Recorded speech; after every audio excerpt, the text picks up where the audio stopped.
जी, जी। जैन तत्व विद्या का स्वाध्याय हम सभी कर रहे हैं उन्हीं प्रमाण सागर जी द्वारा विरचित। मोक्षमार्गस्य नेतारं भेतारं कर्मभूभृतां ज्ञातारं विश्वतत्त्वानां वन्दे तद्गुणलब्धये। नमो अरिहन्ताणं नमो सिद्धाणं नमो आयर्याणं नमो उवज्जायाणं नमो लोये सवसाहुणम्। पंच परमेष्ठी भगवान की जय। अगले 45 मिनट के लिए सभी प्रकार के पापों का त्याग करके सभी नामवर्ण नमकर मंत्र पढ़ लें।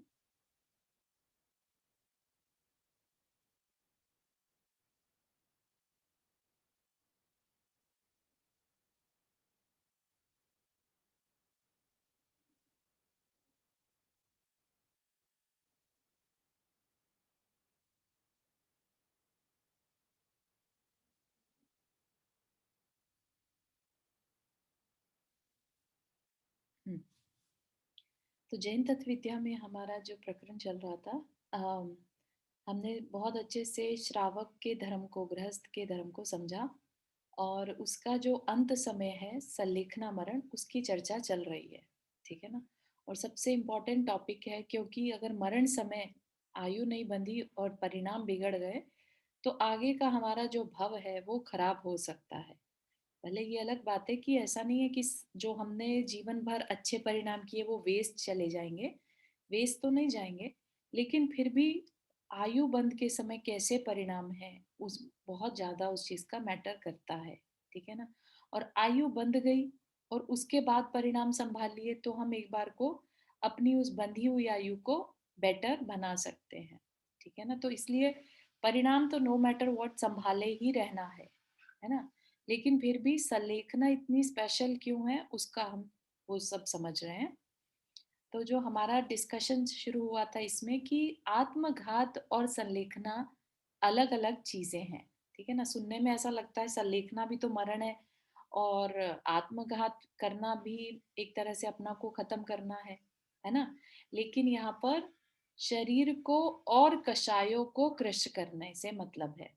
शरीर को भी, क्योंकि अब जब शरीर मरणासन है या मरण के निकट है तो अब इसको बहुत हष्ट पुष्ट बनाने का कोई सोच विचार नहीं करना चाहिए। ठीक। और साथ ही साथ कषाय भी कृष करना। अब हो गया अपना समय जब हमें मृत्यु सामने दिखाई दे रही है, तो अब हमें अपने अंदर की जो परिणाम है, पहले जितना पुरुषार्थ पहले नहीं लगाने का मन किया कि नहीं नहीं ऐसे जीवन थोड़े ना चलता है ना। लेकिन अब संभलना और भी जरूरी हो गया कि कषाय जो हैं वो मुझे अपनी तरफ से कम करनी है। कषायों को कृष्ट करना। तो जीवन, अगर शरीर बहुत हष्ट पुष्ट रहता है तो हमारे अंदर क्रोध मान माया आदि भी हष्ट पुष्ट रहते हैं।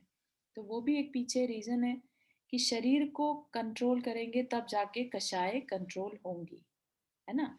इंद्रियां बहुत ज्यादा तेज चल रही हो तो कषाय भी तीव्र रहती हैं। ठीक है। तो और क्या क्या डिफरेंस है वो भी देखते हैं।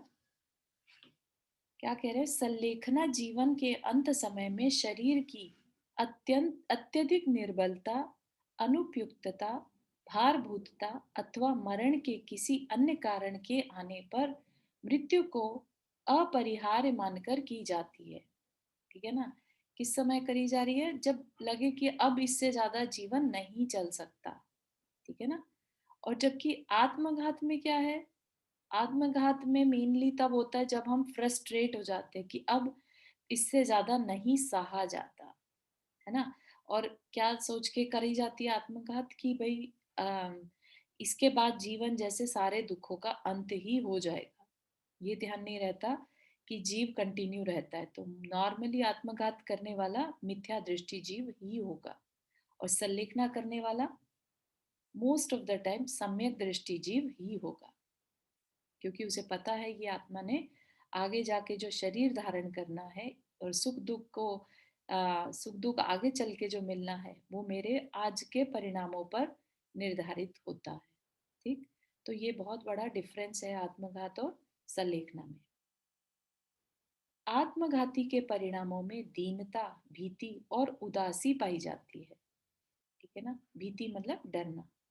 तो डरेगा, दीन होगा, गिल्टी में आएगा, मेरे मेरी कोई नहीं करता, किसी को मेरी परवाह नहीं है ना। इस तरह के बड़े डिप्रेसिव से थॉट्स उसके अंदर चलते हैं। ठीक। तो अगर आपके आसपास भी ऐसा कोई पर्सन है, आजकल के टाइम में तो वैसे भी ये बहुत ज़्यादा बढ़ चुका है। एक तरह इसका ये एक मेंटल डिसऑर्डर कह सकते हैं, है ना। जब अपने आप के परिणाम हम नहीं संभाल पाते तो ये विचार आने लगते हैं, ठीक है ना, क्योंकि दुख बहुत ज़्यादा समय तक हम नहीं झेल पाते। थोड़ा-थोड़ा समय पर हम हमारा, क्योंकि आत्मा का स्वभाव सुख है, तो हम सबको सुख की ज़रूरत रहती है, सभी सुख की ओर भागते हैं। लेकिन जब थोड़े लंबे समय तक दुख चलता है और नहीं सहन होता, तो फिर ये आत्मघात के परिणाम अंदर में आने लगते हैं। तो हमेशा क्या होगा, दीनता, भीति और उदासी पाई जाती है। तो संलेखना में परम उत्साह, निर्भीकता और वीरता का सद्भाव पाया जाता है, क्योंकि मृत्यु निकट है, पता है मरण निश्चित है। तो संलेखना में क्या है, और ज्यादा स्ट्रांग हो जाते हैं कि ठीक है, मरने से अब क्या डरना, है ना। जो हमें याद होगा, सम्यक दृष्टि के 7 भयों से रहित होता है सम्यक दृष्टि। तो उसमें इहलोक परलोक भय से भी दूर रहता है वो, है ना। उसको इस लोक का अब कोई डर नहीं रहता, परलोक का भी भय नहीं रहता। तो इस तरह से उसमें वीरता का सद्भाव पाया जाता है। निर्भीकता, डर नाम की कोई चीज नहीं रहती, है ना। उसको कुछ छूटने का, कोई मुझे बचा ले, इस तरह का कोई डर नहीं रहता कि मेरे को तो कोई बचाने वाला नहीं है ना। मतलब मरण वर्ड ही अपने आप में बहुत अम, गंभीरता लिए हुए और डर को पैदा करने वाला होता है ना। अम, तो जो भी है, मरण लेकिन एक सच्चाई भी है साथ में। तो आई वुड से कि जब हम किसी संलेखना लेने वाले पर्सन के पास बैठे, तो हम उसके भावों को देखकर कि वो कैसे प्रोसेस कर रहा है, मरण निश्चित है फिर भी कैसे अपने भावों को संभाले हुए है, किस तरह से कर रहा है ना। तो वो बहुत पुण्य बांधने वाली प्रक्रिया रहती है, जो एक संलेखना ग्रहण करने वाले की सेवा करता है। इवन महाराज जी, मारिका माता जी तक किसी संलेखना वाले की सहायता करते हैं, ये समझकर कि जो जीवन जिया जा रहा है उसका यह परम उत्कृष्ट, एक तरह से कह लीजिए कि भाव है ना। इस समय पर जो भाव है, इस समय जो हम सत्य को फेस करेंगे, ट्रुथ को फेस कर रहे हैं, उस समय कैसे परिणाम रहते हैं, है ना। तो अम, बहुत ज़्यादा ज़रूरी है। इनफैक्ट अपने आसपास के लोगों में क्या रहता है, जब कोई डॉक्टर कभी ये कह देता है कि आपकी इतनी ही आयु शेष बची है, तो परिवार के लोग क्या करते हैं, और ज़्यादा उनको बचाने की कोशिश में या दुखी होने में, इसमें अपना समय निकालने लगते हैं। बजाय इसके कि उनको जब पता चल गया कि इतनी ही आयु शेष है, तो उनको समाधि मरण की या संलेखना का अ, कोशिश करवानी चाहिए, है ना। अब मुझे नहीं मालूम कि जब हमारी परिस्थिति ऐसी कुछ आएगी तो हम कैसा बिहेव करेंगे, लेकिन आज की डेट में तो यही मान के चल रहे हैं कि हम हमेशा संलेखना के लिए उत्साहित रहेंगे, है ना। आत्मघात विकृत चित्त वृत्ति का परिणाम है, तो संलेखना निर्विकार मानसिकता का फल है। जो धर्म में दृढ़ श्रद्धान रखे हुए है ना, सच्चे देवगुरु शास्त्र पर जिसको श्रद्धान है, वो ही संलेखना के बारे में सोच सकता है। किसी को कोई भी जबरदस्ती संलेखना नहीं करा सकता, क्योंकि मृत्यु का भय बहुत बड़ा भय है। और अगर कोई डरा है और उससे कहा जाए संलेखना ले लो, तो ये हो ही नहीं पाएगा, है ना। और जो वाकई में उस चीज को, जीवन के सत्य को समझ के कि कहे कि नहीं, अब मेरा जीवन थोड़ा शेष है, अब मुझे संलेखना में लगना है, तुम मेरी मदद करो, है ना। तो ऐसे परिणाम हो पाना बहुत निर्मल पर मानसिकता का एग्जाम्पल है। आत्मघात में जहां मरने का लक्ष्य है, तो संलेखना का ध्येय मरण के योग्य परिस्थिति निर्मित होने पर अपने सद्गुणों की रक्षा और अपने जीवन का निर्माण का है। दोनों में मरना तो है ही, है ना? आत्मघात में भी मरना है और सलेखना में भी मरना है। लेकिन एक में सिर्फ मरना है, किसी और चीज के लिए तरफ ध्यान नहीं है, लेकिन सलेखना में क्या है? अपने सद्गुणों की रक्षा। बिल्कुल उस समय विचार कहाँ नहीं जाएगा?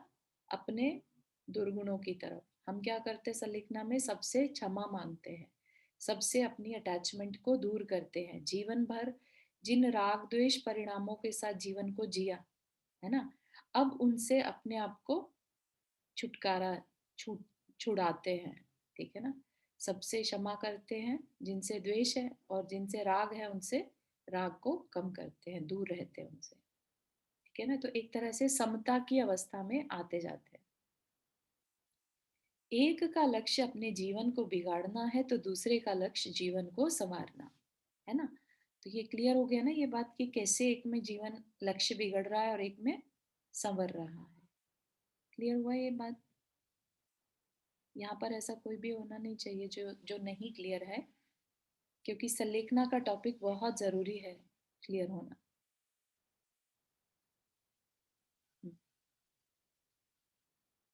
आचार्य श्री पूजपाद स्वामी ने सरवार सिद्धि में एक उदाहरण से इसी बात को स्पष्ट करते हुए कहा कि किसी गृहस्थ के घर में बहुमूल्य वस्तु रखी हो और कदाचित भीषण अग्नि से घर जलने लगे, है ना, घर में किसी के आग लग गई, और जो तो जब आग लगती है जिस समय अचानक ही लगती है ऑफ कोर्स, है ना, और अचानक जब लगती है तो हमारा दिमाग क्या चलता है? वह येन क्रेन प्रकारेण बुझाने का प्रयास करता है, पर हर संभव प्रयास के भी बाद भी यदि आग बेकाबू होकर बढ़ती ही जाती है तो उस विषम परिस्थिति में वह चतुर व्यक्ति अपने मकान का ममत्व छोड़कर बहुमूल्य वस्तुओं को बचाने में लग जाता है। ठीक है, तो ये बात सबको फीलिंग जोन में आ रही है कि ये ऐसा कभी हो किसी के साथ? मतलब पहली बात तो नहीं हो, ये नहीं कह रहे हैं, लेकिन उदाहरण है ना? तो कभी घर में आग लगती है तो हम क्या करते हैं? सबसे पहले उसे बचाने की कोशिश करते हैं, फिर वो बेकाबू हो गई, नहीं बच पाएगा, पता चल गया नहीं बच पाएगा, घर नहीं बच पाएगा, है ना? तो ये नहीं कहा जाएगा कि हमने घर को जला दिया, हमने बचाने की कोशिश की थी, नहीं बचा, तो अब जो बहुमूल्य चीज है वो बचाना है। सेम टू सेम यही एग्जाम्पल हमारे खुद के ऊपर अप्लाई होता है। ठीक है ना? तो जैसे हमारे कोई बीमारी लग गई, राइट, पहले उसका इलाज करा, बाद में बता दिया ये लाइलाज है। अभी क्या करेंगे? लाइलाज बीमारी है तो जो उस शरीर में बैठी आत्मा है उसको संभालना है। कैसे संभालना है? अपने समता परिणामों से, बजाय हाव हाव करने के कि अरे अब क्या करूं, मैं तो मरने वाला हूँ, मैं तो मरने वाले हूँ, राइट? ऐसे भाव ना करके शांत हो जाना और ज्यादा। ठीक। हाँ पूर्णिमा जी, आपने हाथ रेस किया। को क्लियर किस करके फिर समझा सकते हैं आप ये संकलना के लिए कि कैसे अपना लक्ष्य बिगड़ता क्यों जाता है? हाँ, लक्ष्य, एक का लक्ष्य मतलब यहाँ पर है आत्मघात में अपने जीवन को हम बिगाड़ लेते हैं। क्यों बिगाड़ लेते हैं? क्योंकि आत्मघात में हम नासमझी में काम कर रहे हैं। क्या नासमझी है? कि हम ये मानते हैं कि जीवन को खत्म कर दिया तो हमारे सारे दुखों का अंत हो गया। ठीक। हाँ, अब हमने जितना भी स्वाध्याय किया है, आप ये बताइए कि क्या एक जीवन खत्म होने के बाद हम खत्म हो जाते हैं? नहीं दूसरा जीवन मिलेगा। मिलेगा ना? तो जैसे भी हम्म, मरण हुआ हो, लेट से किसी का एक्सीडेंट में भी हुआ हो, ठीक है ना, हम्म, आत्मघात नहीं है लेकिन एक्सीडेंट में हुआ, तो भी ये हम्म, कहा जाएगा कि उस समय भी भले ही अपने आप से नहीं किया, लेकिन उस समय भी अपने को जहां तक बन सके उन परिणामों को संभालना है। ठीक है ना? तो इवन हाँ, किसी अकाल मरण में भी मृत्यु हो रही है तो भी हमें ये मानना है कि जैसे भी हो सके अपने जीवन को, अगले जीवन को एटलीस्ट सुधार लो, है ना? तो वही एग्जाम्पल यहाँ पर दिया है कि आग लग जाए घर में तो पहले तो बचाने की कोशिश करेंगे, लेकिन बेकाबू हो जाए तो क्या करो? तो मूल्यवान वस्तुओं को संभालेंगे। है ना, और अपने शरीर हाँ, में मूल्यवान हमारे लिए सबसे ज्यादा क्या है? हमारी अपनी आत्मा है। आत्मा। है ना। हम लेट्स से सब कुछ बचाने की कोशिश कर रहे हैं, शरीर में ही लगे हुए हैं, और ऐसे में कोई डॉक्टर आके कहे कि अगर आप ऐसा करिए, इस जानवर की बलि दे देंगे ना तो आप बच सकते हैं, ठीक है, या ये वाली जो दवाई है इसमें मांस डलता है, इसको अगर आप खा लेंगे तो आप बच जाएंगे, ठीक है ना। तो किस लेवल तक हमें अपने शरीर को बचाने के लिए जाना है, ये क्लैरिटी भी हमें होनी चाहिए, है ना। हाँ, मतलब ये गलत है, ऐसा नहीं करना, अपने को खुद हाँ, ही समझना पड़ेगा उसको। तो उसमें क्या हिंसा का दोष लगेगा, और दोष में किसके ऊपर घात होगा, हम अपनी आत्मा। आत्मा का घात कर रहे हैं। शरीर तो बच जाएगा मान लिया, लेकिन हम्म, आत्मा का घात हो जाएगा, ठीक है ना। तो तो शरीर को उतना ही यूज करना जितना में आत्मा का कल्याण हो। हाँ, थैंक यू, समझ में आ गया। गुड, बहुत अच्छा। तो क्या कह रहे हैं, ऐसे आग वाले एग्जाम्पल के बाद कह रहे हैं कि उस गृहस्थ को मकान का विध्वंसक नहीं कहा जा सकता, क्योंकि उसने तो अपनी ओर से रक्षा करने की पूरी कोशिश की, है ना। इसलिए सल्लेखना को अगर कोई आत्मघात समझता है तो ये चीज खुद क्लियर कर लेना जरूरी है ना। संलेखना आत्मघात नहीं है, ये सिचुएशन बेस्ड होती है, और जब ऐसा डिसीजन ले लिया जाता है कि नहीं अब कोई चॉइस नहीं है बची, मरण निश्चित है, तो मुझे अपना संलेखना ग्रहण कर लेनी चाहिए, है ना। तो क्या होगा उसमें, किंतु जब रक्षा असंभव हो गई तो एक कुशल व्यक्ति के नाते बहुमूल्य वस्तुओं का संरक्षण करना ही उसका कर्तव्य बनता है। हाँ नंदा जी, आपने हाथ रेज किया। हाँ, ये एक मेरे समझ में ये आ रहा है कि संलेखना को हम आत्मघात क्यों कह रहे हो। संलेखना हम अपने मतलब जो हमारा हर समय लक्ष्य होना चाहिए, भावों को संभालना। और संलेखना में भी यही है कि भावों को संभाले रखिए, इसमें मारने वाली बात कहाँ से आई है। हम खाना पीना मतलब छोड़ना वो तो बहुत बात की बात है, क्योंकि हमें नहीं मालूम कि हमारी मतलब बीमारी क्या है, कैसे हम खा भी पाएंगे या नहीं खा पाएंगे। तो हम उस बात पे क्यों फोकस कर रहे हैं, हम संलेखना को अपने भावों की निर्मलता उससे क्यों नहीं जोड़ते हैं। हाँ, खाली भावों की निर्मलता नहीं, क्योंकि क्या है कि ये शरीर जितना हष्ट पुष्ट होगा, कषाय उतनी ही फैलती हैं, फूलती हैं, है ना। तो यहाँ पर अगर हम अपने बहुत ज्यादा अब अपना राग घटा लेंगे चीजों से, तो हमारी कषाय कम होंगी, तभी ये पॉसिबल हो पाएगा, है ना। इस वजह नहीं, से राग कम कर लीजिए, राग कम कर लीजिए और मोह कम कर लीजिए। कल इवन जो भरत चक्रवर्ती का सुना, बहुत अच्छा लगा कि मतलब वाकई में उसके पास क्या क्या है, और मतलब उसको उसका भी मोह त्याग कर पाना तो बहुत ही इंस्पिरेशनल था वो। तो ऐसे ही हमको भी बस मतलब ये मोह नहीं रखना है, मतलब किसी चीज से या किसी बात को अपने मन से नहीं लगाना है। उस तरह से अगर हम जिंदगी जिए तो वो नहीं है संलेखना। या सिर्फ खाना छोड़ना और मरने का, ठीक है, अब जितना मतलब व्रतों का मतलब व्रत इन द सेंस कि जो हमने अष्टमी चौदस ये किए हैं, या खाने का त्याग को ही क्यों संलेखना माना गया है। हाँ, तो देखिए आप भरत चक्रवर्ती का एग्जाम्पल भी ले रहे हैं, राइट। जब उन्होंने मुनि दीक्षा ली तो उन्हें ये नहीं पता था कि उनकी आयु पूर्ण होने वाली है, ठीक है ना। उन्होंने जो भी किया, ठीक है, उसमें उनको आ, अपनी आत्मा का कल्याण करना है, बस ये गोल है।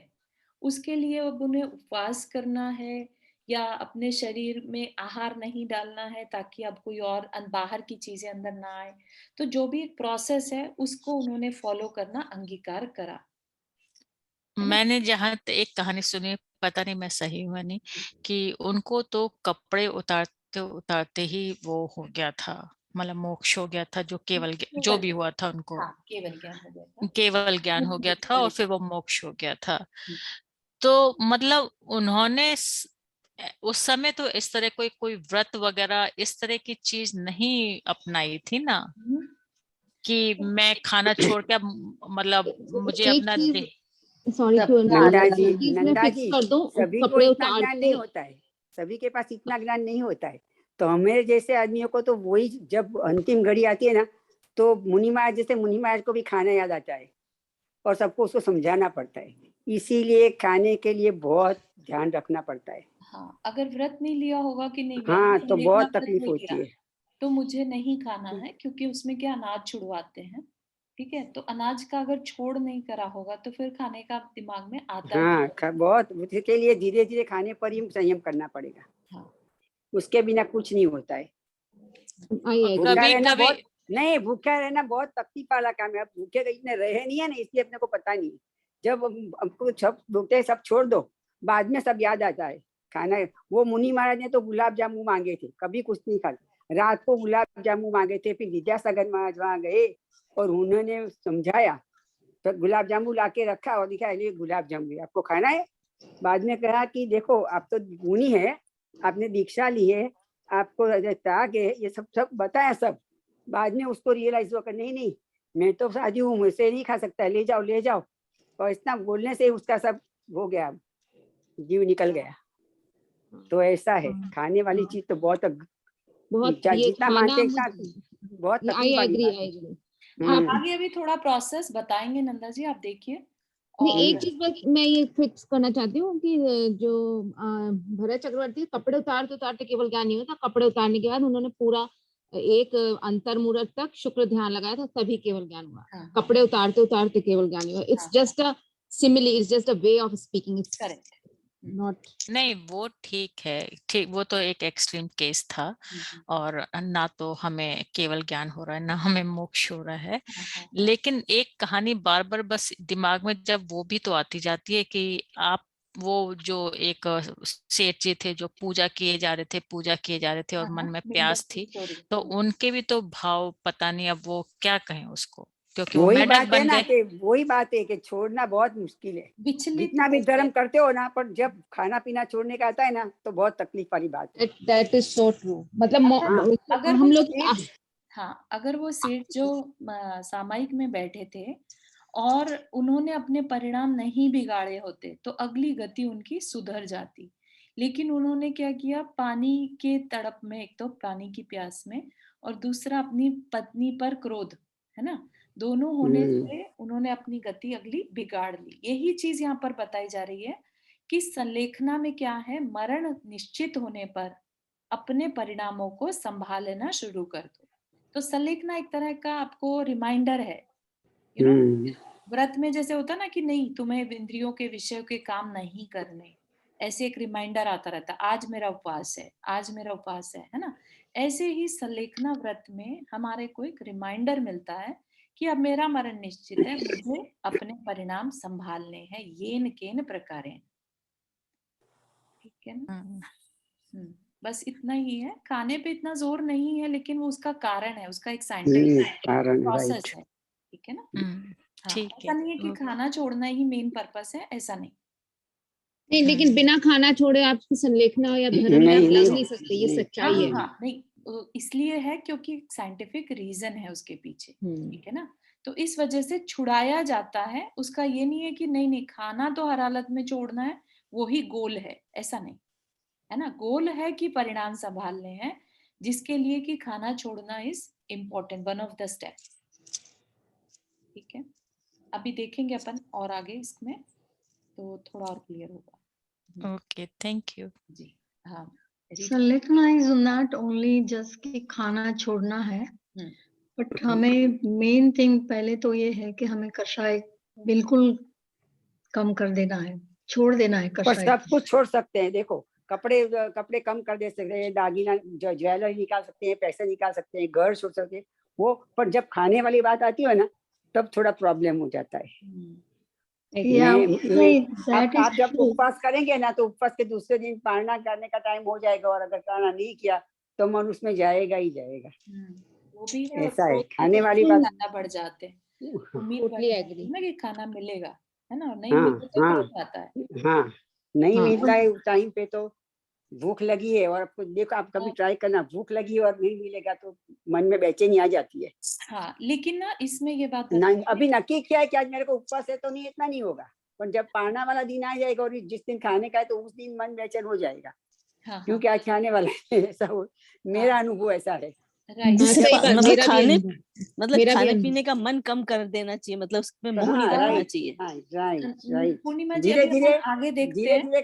देखो 4 रोटी खाते हैं ना, तो 3 पे आ जाने का, फिर 3 में से 2 पे आ जाने, तो धीरे Exactly. धीरे होगा, एकदम नहीं होता है। मैंने अभी ऐसा ही शुरू किया है, मैंने अपना खाना 75% करके 25% कम कर दिया है। हाँ, जिनेंद्र वर्णी जी की बहुत अच्छी संलेखना हुई थी, आचार्य श्री के सामने ही हुई थी, देखने लायक है, मतलब किस तरह से उन्होंने अपना संलेखना का समय निकाला था। वो बहुत, मतलब अगर मुझे मिलती है तो आई विल शेयर दैट, है ना। जिनेंद्र वर्णी जी जिन्होंने 120 शास्त्रों का अध्ययन करके जैन सिद्धांत कोश बनाया था, है ना। तो उनके लाइफस्टाइल से मुझे क्या लर्निंग मिली कि इतने शास्त्र पढ़ने के बाद कुछ भी ऐसा नहीं निकल के आया उनके हाथ में कि जो हम पढ़ रहे हैं आज की डेट में, इससे कुछ अलग हो, जो उन्होंने उसको फॉलो करना चाहा हो। समझ रहे हैं आप? जैसे एक मूवी है, हमने अभी तक नहीं देखी, तो हम कुछ भी अज्यूम कर सकते हैं उस मूवी के बारे में, ठीक है। लेकिन हमने जब वो मूवी देख ली, तब हम उसका समरी बता सकते हैं क्लियरली कि इसमें ये था, है ना, और ये इसका सार है, ये समझने का है, ये लाइफ में फॉलो करना है, ऐसा। तो अब उन्होंने जब इतने सारे शास्त्र जितने भी पॉसिबल थे, जैन्स के, जैनेतर के, इवन नॉन जैन्स के, बुद्धिस्ट के, हिंदू के, सब पढ़ डाले, ठीक। और पढ़ने के बाद उन्होंने क्या निर्णय लिया कि मुझे संलेखना लेनी है, यू नो।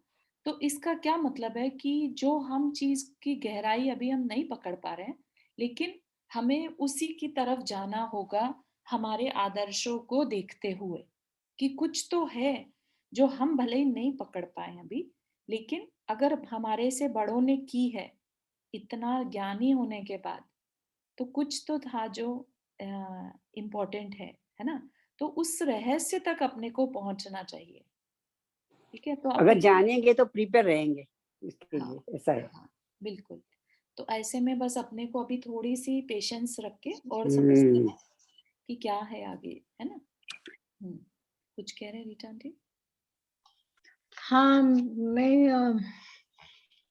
मैं आपको पूछने वाली थी कि कई बार मैंने देखा है मुनि महाराज 12 साल की संलेखना लेते हैं, हाँ जी। तो उसका क्या महत्व है? क्योंकि 12 साल में कभी उनका देहांत नहीं भी हुआ, काल धर्म नहीं भी हुआ, तो फिर क्या होते हैं? और ऐसे संलेखना लेने के लिए भी हमें कोई देने वाला भी होता है, होना चाहिए। बिल्कुल, बिल्कुल। तो ऐसा है, नॉर्मली तो निमित्त शास्त्रों की मदद ली जाती है। अगर कोई आपके सामने रिक्वेस्ट रखता है कि मुझे संलेखना लेनी है, तो निमित्त शास्त्रों की, जैसे उनके पूछने का समय काल क्या है, पूछने का तरीका क्या है, ज्योतिष शास्त्र आदि को ध्यान में रखते हुए, या उस टाइम के शकुन क्या है, इवन मृत्यु का समय क्लोज आ गया है कि नहीं आ गया है, तो वो सारे चीजों को ध्यान में रखकर फिर जो निर्यापक आचार्य होते हैं वो अलाउ करते हैं 12 साल की उत्कृष्ट संलेखना, ठीक। लेकिन एक दो केसेस ऐसे हुए हैं जिसमें 12 साल की ली है लेकिन समय नहीं आया है, ठीक है। तो वो एक्सेप्शन केसेस हैं, ऐसा नहीं है कि नहीं है एक्सेप्शन केसेस भी, लेकिन उत्कृष्ट जो होती है वो 12 साल की ही होती है,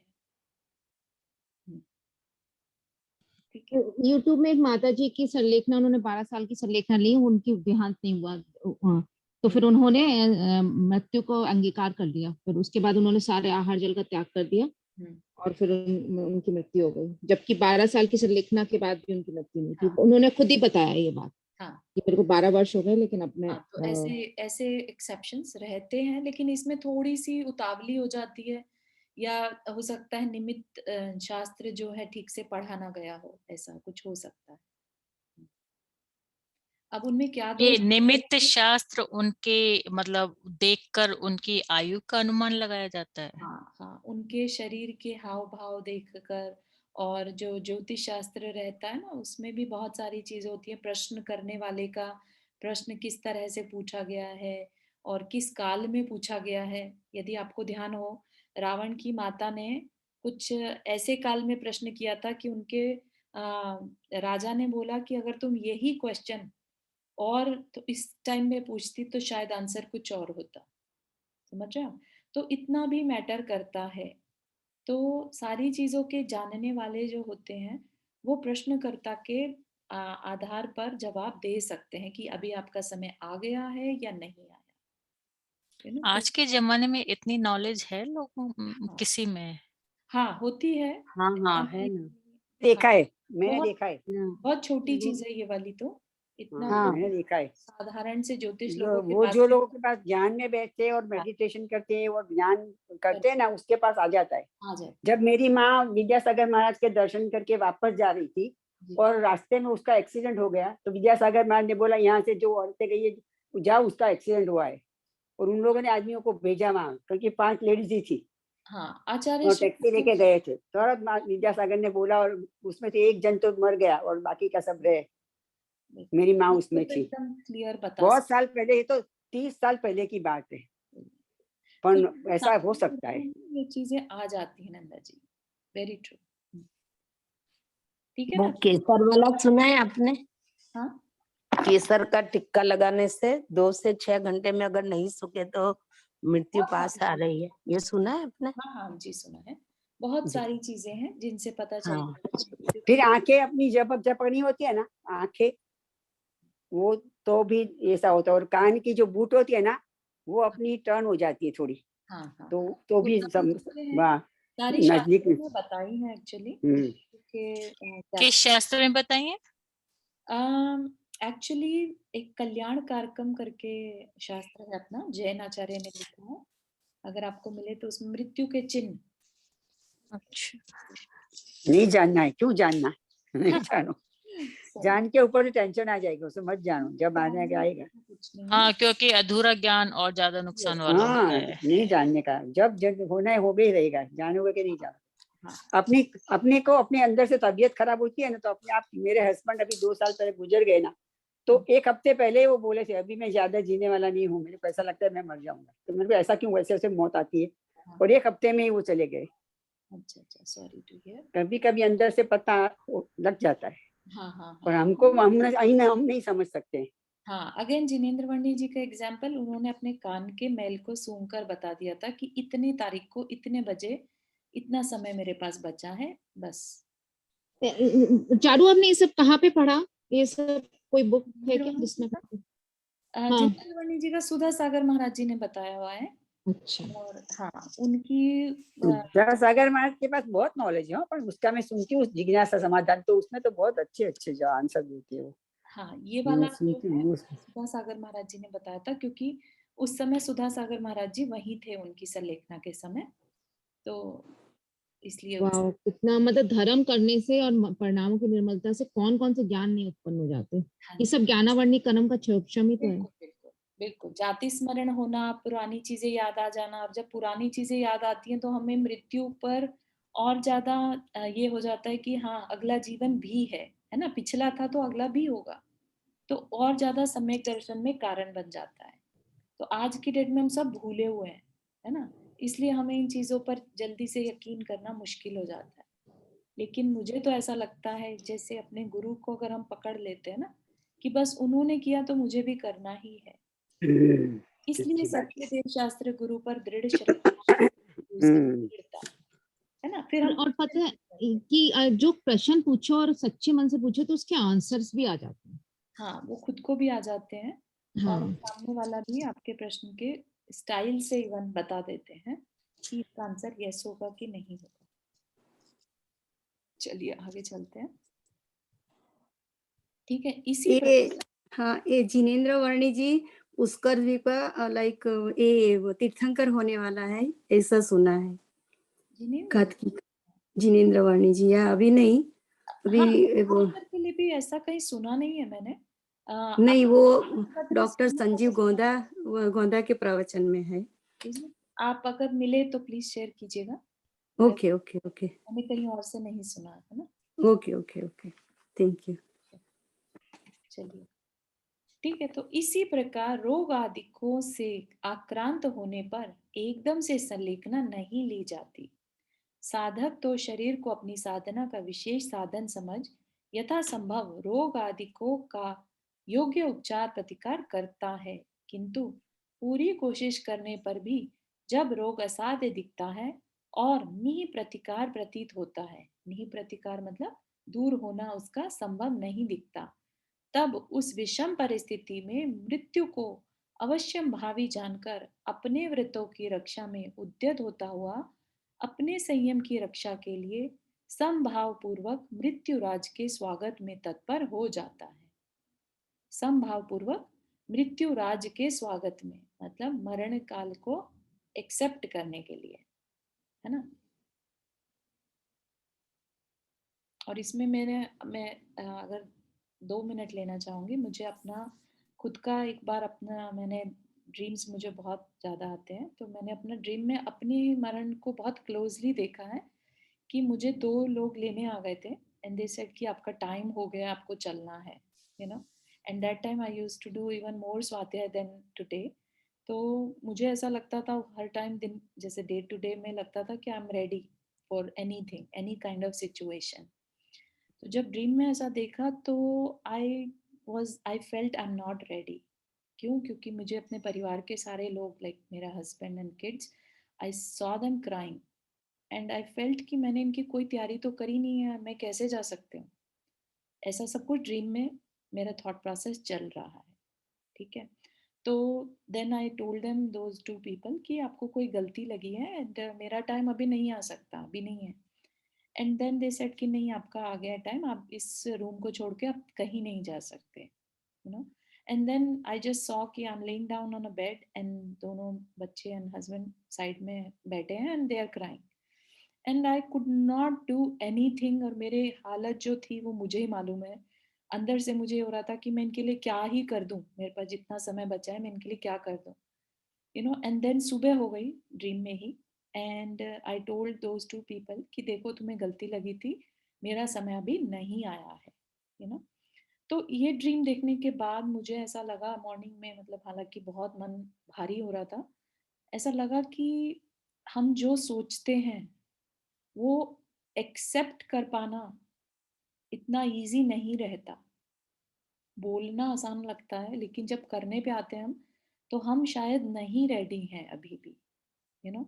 तो सलेखना पढ़ना आसान है सलेखना के बारे में, लेकिन अपने परिवार से मोह को छोड़ना, राइट, बहुत बड़ी साधना है, बहुत बड़ी साधना। हालांकि हम अनंत बार अपने परिवार को छोड़कर आ चुके हैं, है ना, किस किस अवस्था में नहीं छोड़ के आए होंगे, लेकिन कुछ भी हमें याद नहीं है, इसलिए हम सोचते हैं कि यही जो अभी दिख रहा है पहली बार कर रहे हैं, है ना। और इसमें हम इतने अटैच रहते हैं ये सोच सोच कर कि इनका हमारे बिना क्या होगा।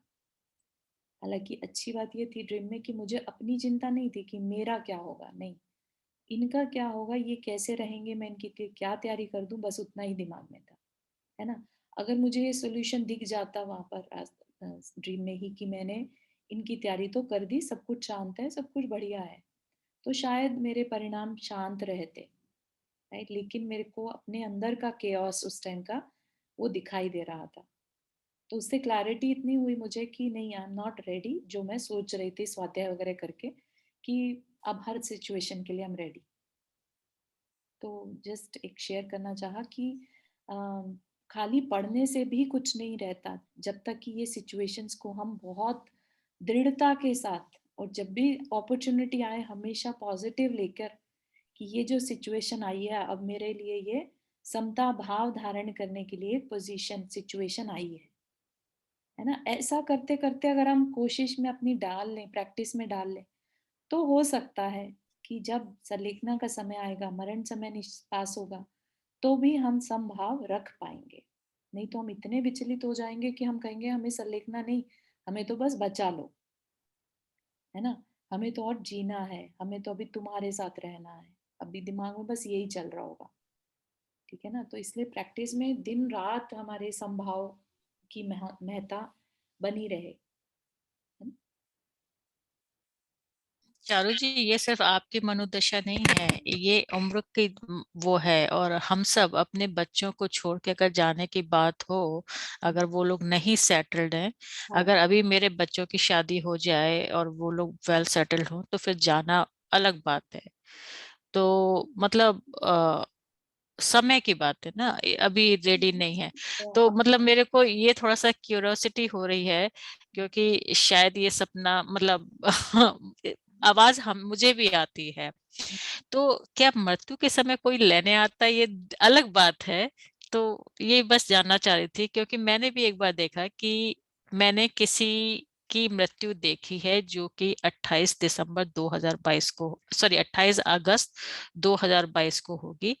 और वो मैं मतलब मैंने एक ऐसा सपना देखा कि मैं किसी पहाड़ी पर गई हूँ जो तीर्थ स्थान टाइप का है, वहां पे चरण बने हुए हैं और उस पर डेट लिखी हुई है जैसे 28 अगस्त 2022।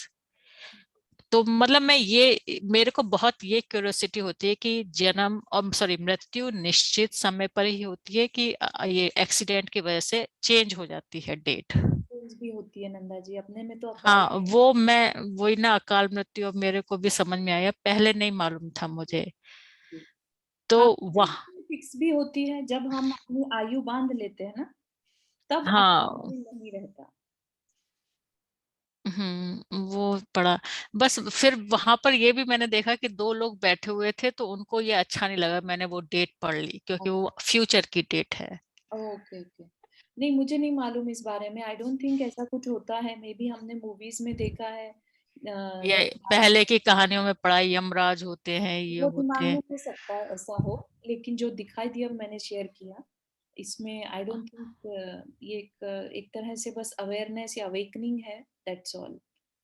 अच्छा एक बात और कहूंगी, आपने अच्छा किया उनको बोल दिया कि अभी समय नहीं आया, क्योंकि अगर आप हाँ कर देती तो कहीं वो दो आपको लेके ना चले जाते समय से पहले।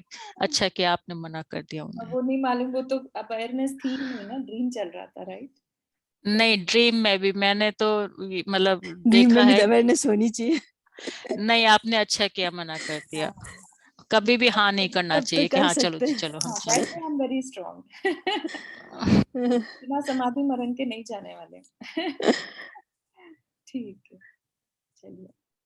संलेखना को आत्मघात नहीं कहा जा सकता, यह तो देह उत्सर्ग की तर्क संगत और वैज्ञानिक पद्धति है। ये बहुत बहुत ही सुंदर चीज है, वैज्ञानिक पद्धति, क्योंकि जो जिनेंद्र वर्णी जी थे ना, वो साइंस के स्टूडेंट थे और उन्होंने अपनी जितनी भी बातें कही वो पूरी तरह से साइंटिफिक लॉजिकल और एक्सपीरियंस के लेवल पे कही, है ना।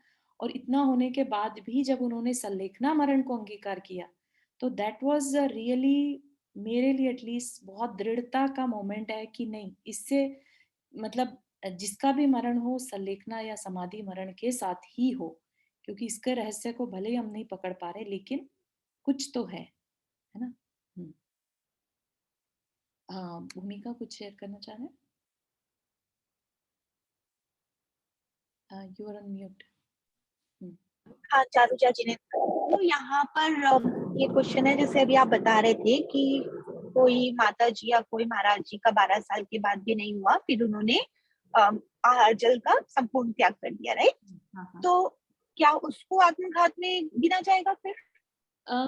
माता जी के केस में तब भी नहीं होगा, क्योंकि जब उन्होंने 12 साल की ली होगी तो 12 साल का ऐसा नहीं होता है, वो स्लोली स्लोली सब कुछ छोड़ते जाते हैं, स्लोली, वेरी स्लोली, है ना। तो जब 12 साल पूरे होने आए होंगे तो हो सकता है उनका थोड़ा ही समय आगे पीछे बचा हो, है ना। तो इस वजह से उन्होंने उसको कंटिन्यू कर दिया मोर देन 12 ईयर्स, ठीक है ना। तो इस वजह से आप देखिए 12 साल को भी हम आत्मघात नहीं कह रहे हैं, ठीक है ना। और 12 साल 1 महीना हो गया या 12 साल नहीं वो तो नहीं, हाँ है ना, तो क्योंकि हाँ, बट वही है कि जैसे उनका हुआ टाइम बच गया। हाँ हाँ, तो उनकी मनोदशा एक तरह से स्ट्रोंग हो चुकी थी कि अब बस जीवन जो समाप्त होगा तो मेरे इन भावों के साथ ही। तो ऐसा नहीं कि उन्होंने इच्छा करी कि अब 12 साल बाद भी नहीं हुआ तो अब तो अभी की अभी हो जाए, बस ऐसा भी नहीं, ठीक है ना। फिर उनके गुरु ने उनको जो भी सजेशन दिया होगा उस हिसाब से, ठीक है ना। और इसे अपने को मार्ग भी नहीं मान के चलना कि सबके साथ ही ऐसा होगा, 12 साल की टेस्टिंग करते हैं फिर देखेंगे क्या होता है।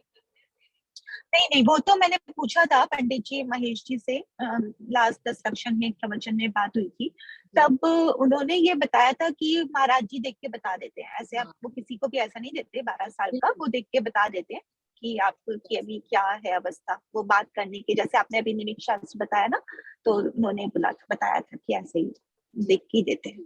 हाँ ठीक है, थैंक यू। संलेखना का महत्व। संलेखना को साधना की अंतिम क्रिया कहा गया है। साधना की अंतिम क्रिया क्या? जीवन भर हमें बोला गया कि 12 व्रत कर लो, प्रतिमाएं ले लो, छोड़ दो, ये छोड़ दो, वो छोड़ दो, करते चले गए, है ना। अब क्या है, साधना की अंतिम क्रिया। अंतिम क्रिया यानी मृत्यु के समय की क्रिया, इसे सुधारना, अर्थात काय और कषाय को कृश करके संन्यास धारण करना, यही जीवन भर के तप का फल है।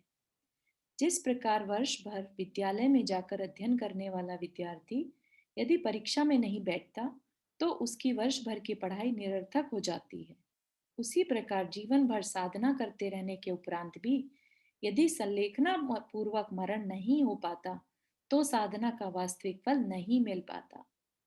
ठीक है ना, जैसे भारत में एग्जाम्स होते हैं ना, तो वहां पर यहाँ की हिसाब से नंबरिंग नहीं रहती, वहां पर यह है कि तुम एग्जाम में नहीं आए तो फेल, दोबारा से पूरा साल रिपीट करना पड़ता है ना। तो यही सेम चीज यहाँ कह रहे हैं कि तुमने अगर संलेखना धारण नहीं करी तो पूरी तुम्हारी जो साधना है, प्रैक्टिस है, वो सब वेस्ट हो जाएगी। तुमने चाहे साल भर पढ़ाई करी लेकिन एग्जाम नहीं दे पाए, एग्जाम में पास नहीं हुए तो तुम्हारा वो पढ़ना वेस्ट हो गया, है ना। तो यहाँ पर कह रहे हैं वास्तविक फल नहीं मिल पाता, वेस्ट तो नहीं कह रहे हैं, वास्तविक फल जो रियल होना था, जो बेस्ट होना था, वो नहीं हो पाया। इसलिए प्रत्येक साधक को संलेखना अवश्य करनी चाहिए। ठीक, कल की क्लास में देखते हैं संलेखना की विधि, ठीक है ना, कैसे होती है, और उसके बाद मरण के प्रकार। अगर हम घर में हैं और अंतिम समय तक सब त्याग कर देते हैं तो वो संलेखना की जाए, क्या नहीं मानती है, क्या उसको क्या मानना चाहिए? उसे संलेखना तो नहीं लेकिन समाधि मरण कहते हैं सब कुछ छोड़ देने को। और अगर किसी का अंतिम समय है और हम उसको सब त्याग करा देते हैं तो वो भी ऐसा करा सकते हैं?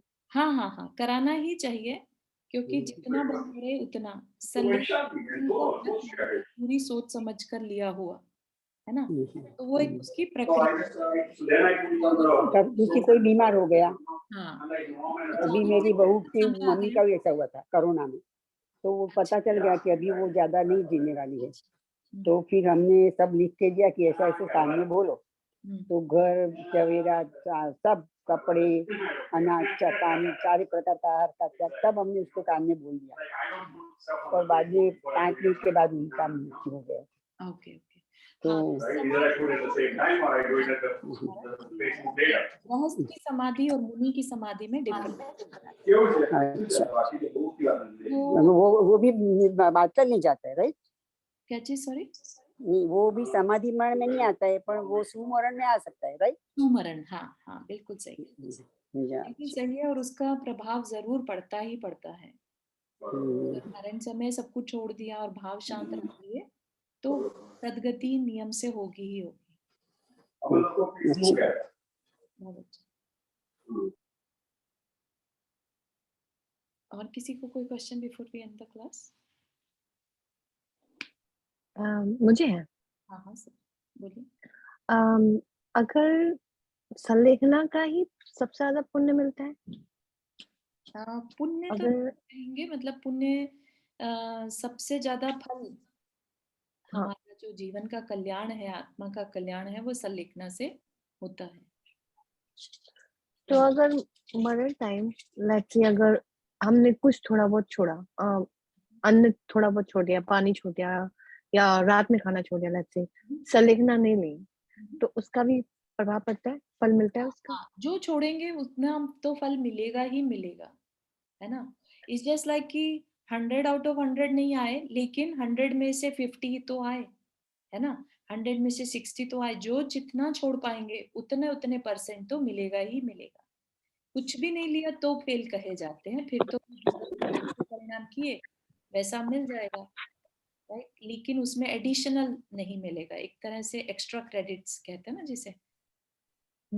एक तरह से देखा जाए तो मोक्ष का द्वार कभी संलेखना के पहले खुलेगा ही नहीं, अगर आपने एक बार भी पूरे अनंत काल में संलेखना नहीं धारण करी, मतलब ऐसा निश्चित नहीं है, लेकिन तो आपको मोक्ष नहीं मिल सकता, क्योंकि एक बार तो आपको मृत्यु को, क्योंकि सम्यक दर्शन वाले ने अपना अर्थ परावर्तन खत्म सेट कर लिया, राइट, नो मैटर व्हाट, वो उसके भाव हो ही जाएंगे संलेखना के। हाँ वो होनहार ही ऐसी हो जाती है।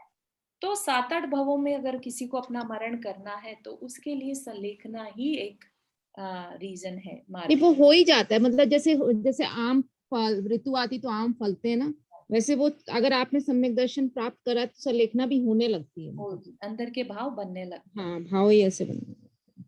बिल्कुल सही है।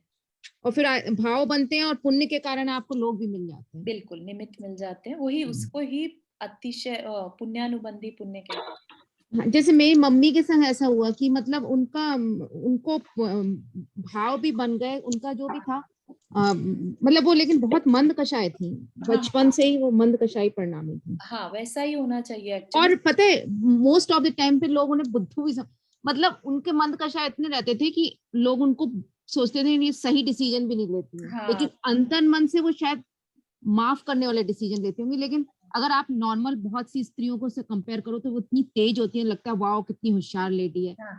वो होशियार थी, लेकिन मतलब मैंने उनको लगता था मम्मी मम्मी को तुम्हें समझ में नहीं आएगा, मम्मी तुम लोग इस ढंग से बोलते थे। तो that was our wrong assumption. जो होते हैं ना वो ही आत्मा का कल्याण कर पाते हैं एक्चुअली। सरलता बहुत जरूरी चीज है। हाँ, बहुत ज्यादा और अगर अंतिम समय में मुनि महाराज अपने कान में कुछ बोले तो वो संलेखना बंद कर सकते, उसको मान सकते हैं कि वो नहीं? वो भी सुमरण हो जाएगा ना, सेम ही होगा। जैसे हम सुना रहे हैं चाहे मुनि महाराज सुनाए, वो सेम होगा। तो अपनी प्रक्रिया देखेंगे अपन, संलेखना की विधि क्या है ना, कल उसमें फिर देखते हैं क्या हमारा रिजल्ट निकलता है। मैं एक चीज बोलूं चारू जी? हाँ, मैं ये कह रही थी बेसिकली मैंने जो सुना है संलेखना लाइक अपनी बॉडी अंतर से लाइक एकदम क्लीन रहनी चाहिए। वो छोड़ते हैं धीरे धीरे आप भोजन जो छोड़ते जाते हैं तो क्लीन हो जाना चाहिए। हाँ, छाछ लेके फिर जल पर फिर बिल्कुल सब बंद, तभी गिनी जाती है संलेखना। अंदर से क्लीन रहना चाहिए पूरा। राइट। तो वही वैज्ञानिक कारण है उसका, तो वो देखेंगे अपन क्या कारण है। हाँ, क्योंकि निगोद जीव रहते हैं हमारे अंदर। हाँ जी। तो अनाज सब कुछ बंद। हाँ, मेरे को बताइएगा क्या कैसे करते हैं संलेखना, क्योंकि मैं कई बार मैं एक चीज बोलूं, कई बार मैं अपनी मम्मी को सोचती इतनी धर्मात्मा थी, पर अब उनके वो भाव कभी कशा गुस्सा आ रहा है हल्का सा, कभी चिड़चिड़ा, बीमारी गिरती सब, तो सोचती हूँ कैसे कंट्रोल में करना सिखाऊं उनको, कितना जिंदगी भर धर्म किए हो। तो मेरे को बताइए कैसे कहना चाहिए संलेखना के लिए, कैसे करना चाहिए? हाँ, बहुत सुंदर, बहुत ही सुंदर। आप तो एग्जाम मतलब उसको फॉलो कर पाएंगे बिल्कुल। पता नहीं, मैं चाहती हूँ उनको, कई बार रोकती हूँ उनको, ऐसा देखो मत करो, जिंदगी अपने भाव संभालो करके। वो खुश भी होती, बोले तू अच्छा है, मेरे को रोकती, पर कैसे उनको रोक सकते हैं? लेट्स सी कल के इसमें थैंक यू। All right. जिनवानी स्तुति। ज्ञान से सूझे लोकालोक, सोवाणी मस्तक तरो सदा देतु दो। हे जिनवाणी भारती तो ही जपो दिन रैन, जो तेरा शरणा गहे सो पावे सुख चैन। नौमर्णन करना।